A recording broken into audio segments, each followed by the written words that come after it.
Hello students, आपका स्वागत है इस वीडियो में।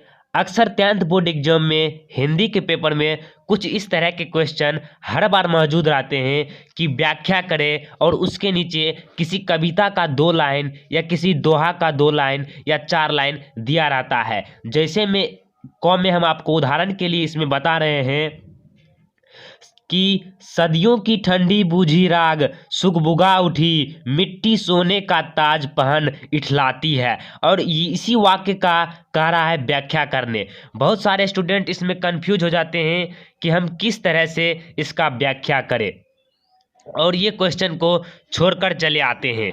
तो आज हम आपको बताएंगे कि अगर आप कुछ भी नहीं जानते हैं इसके बारे में तो इसका व्याख्या किस तरह से करें और फुल अंक कैसे प्राप्त करें। अगर आप थोड़ा सा भी जानते हैं इसके बारे में तो किस तरह से लिखें, वो सभी बातों को इस वीडियो में हम आपको बताने वाले हैं। तो जल्दी से इस वीडियो को लाइक कर दीजिए और चैनल पर पहली बार आए हैं तो चैनल को सब्सक्राइब कर लीजिए। तो चलिए शुरू करते हैं।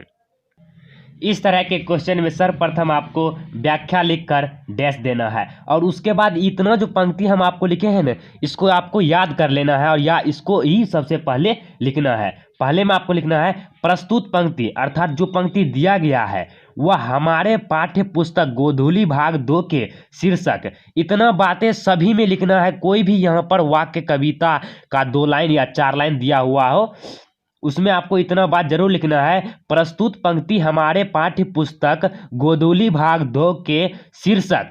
अब शीर्षक देखिए इसका अलग हो सकता है और दूसरा लाइन का दूसरा हो सकता है। तो इसका जो शीर्षक है अगर आपको याद है तो उसको डालना तो जरूरी ही है, आपको याद ही रखना है। जैसे इस पंक्ति का शीर्षक है जनतंत्र का जन्म, उसी प्रकार से अगर यहाँ पर कोई दूसरा दोहा ही दिया रहेगा तो उसका आपको शीर्षक यहाँ पर लिखना है।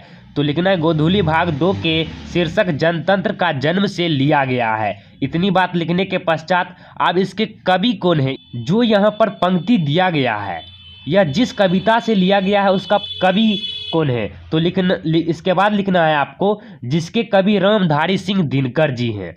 इतनी बात आपको हर हाल में निश्चित रूप से लिखना है कि प्रस्तुत पंक्ति हमारे पाठ्य पुस्तक गोधूली भाग 2 से लिया गया है, जिसके शीर्षक जनतंत्र का जन्म है और जिसके कवि रामधारी सिंह दिनकर हैं। इतनी बात आपको निश्चित रूप से लिखना है। जो स्टूडेंट कुछ भी नहीं जानते हैं वह इतना बात जरूर लिखे, क्योंकि जो एग्जामिनर होते हैं वह आपके पहले दूसरे लाइन को सिर्फ देखते हैं कि बच्चे कहाँ तक लिखे हैं, इसके बारे में क्या जानते हैं। अगर आप इस लाइन को लिख देते हैं तो मास्टर समझ जाता है कि हाँ बच्चे अच्छे तरीके से लिख रहे हैं और आगे देखता भी नहीं है और आपको 5 अंक बिल्कुल मुफ्त में अच्छे तरीके से मिल जाएंगे। अब अगर इसके बारे में आप जानते हैं तो कैसे लिखेंगे।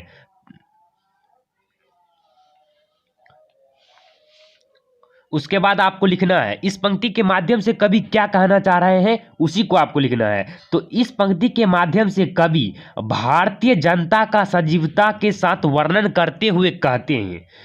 जो ये पंक्ति था आपको समझ में अगर आ गया है कि आप पंक्ति क्या कहना चाह रहा है, तो इसमें जो है कहना चाह रहे हैं कि भारतीय जो है वह गुलामी की जंजीर से आज़ाद होना चाहता है। तो भारतीय जनता का सजीवता के साथ चित्रण करते हुए कहते हैं कवि की जनता सदियों से सोई हुई थी, सदियों की ठंडी बूझी राग अब सुगबुगा उठी है।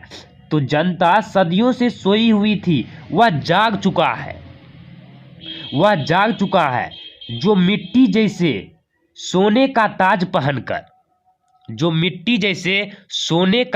पहनकर गौरवान्वित महसूस करता है। अगर आपको यह पता है तो ये सब लिख देना है, या आप थोड़ा सा भी सेंस लगाकर इसमें क्या होगा उसके आगे 4 लाइन मात्र या 2 लाइन लिख देना है। उसके बाद आपको छोड़ देना है और आप 5 नंबर का मालिक बन जाइएगा।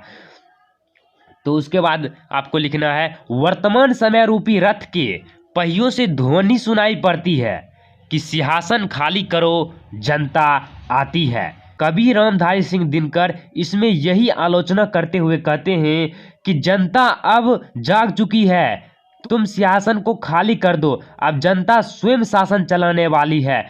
कवि रामधारी सिंह दिनकर इस तरह से अंग्रेजों को संबोधित करते हुए इस पंक्ति का समापन करते हैं। कुछ इस तरीके से आपको लिखना है। आशा है कि आपको यह वीडियो पसंद आया होगा। अगर पसंद आया है तो लाइक करें और अपने दोस्तों में शेयर करें। तो मिलते हैं अगली वीडियो में, तब तक के लिए जय हिंद जय भारत।